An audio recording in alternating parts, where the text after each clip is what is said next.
Alright, what's up everyone? Welcome to my updated 5 video. I did one like a few weeks back, but I showcased a different strategy in this video, and that's why I just wanted to make a new one.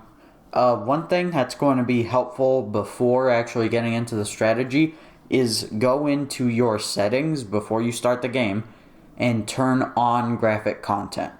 Whenever you turn off graphic content, it won't make crawlers or headless zombies because they show blood, but you actually want the crawlers because for your early round strat, you're going to be in a very close quarters area, and having the crawlers that are slowed down is going to be easier to kill them. Alright, so for that early round strat, you want to have your Mustang and Sallies, you want to have the ray gun, and you want to have the crossbow. And for the most part, up to probably round 25, you're literally sitting in that on those tiles basically, and you're just spamming the ray gun, literally holding the button down at the little doorway right there. And most of the time you're not going to have any issues with that. The only time you're going to have an issue is when you're reloading.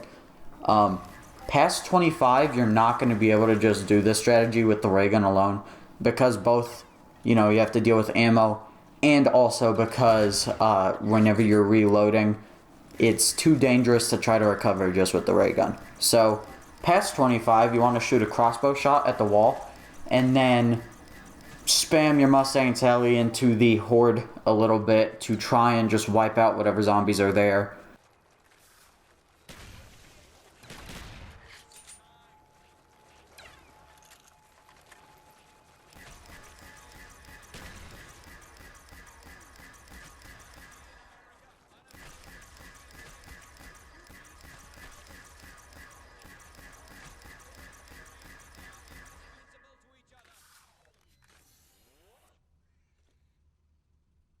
Alright, now I'm switching to the high round strategy, but before I do that, I want to go over setting the windows in the spawn room. Basically, if you don't already know, there are 6 windows in the spawn room of 5, but only 4 of those windows will be active.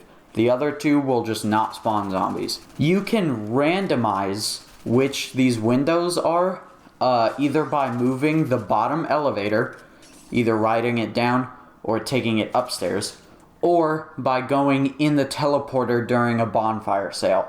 Those are the only 2 ways you can randomize windows.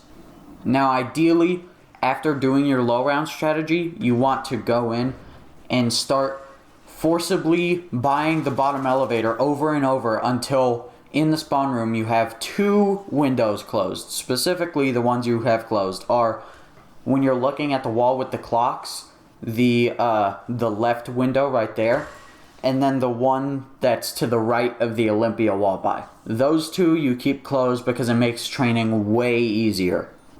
Alright, now onto the high round strategy, which is, in this video, not the fastest strategy. This is actually one of the slowest out there, but it's really, really safe. And for someone that's a beginner, you're probably saving time by doing a safer strategy than doing a harder strategy and then going down or wasting crossbow shots and stuff like that. So, I think this is a good strategy to use. I played this for about an hour using the strat tester, and I didn't go down once. So, I just think this is good.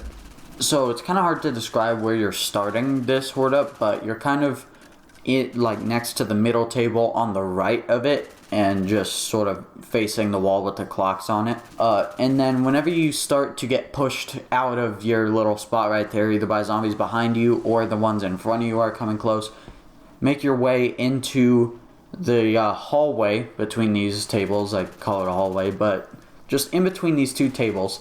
And you don't want to be walking, you want to be even slower than walking. So that could be if you strafe left and right over and over, just stalling a little bit, because you want to make your other way, your way to the other side of the tables, but you don't want to do it at running speed.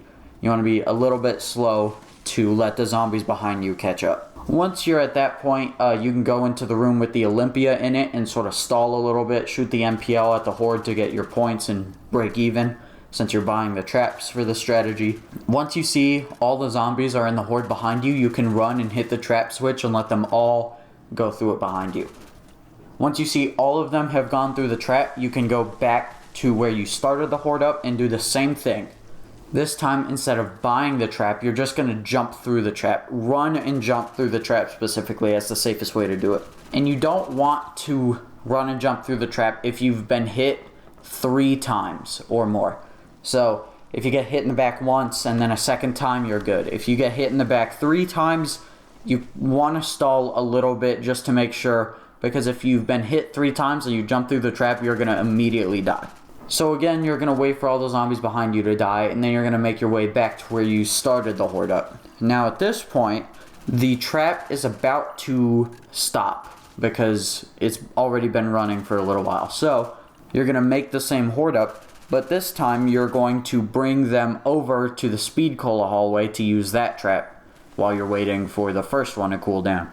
I think this is also pretty self-explanatory, but whenever you cross through that door to get in the speed cola room, you don't want to immediately hit the trap. You want to go back down the hallway a little bit, right, to let the zombies sort of to stall them, right?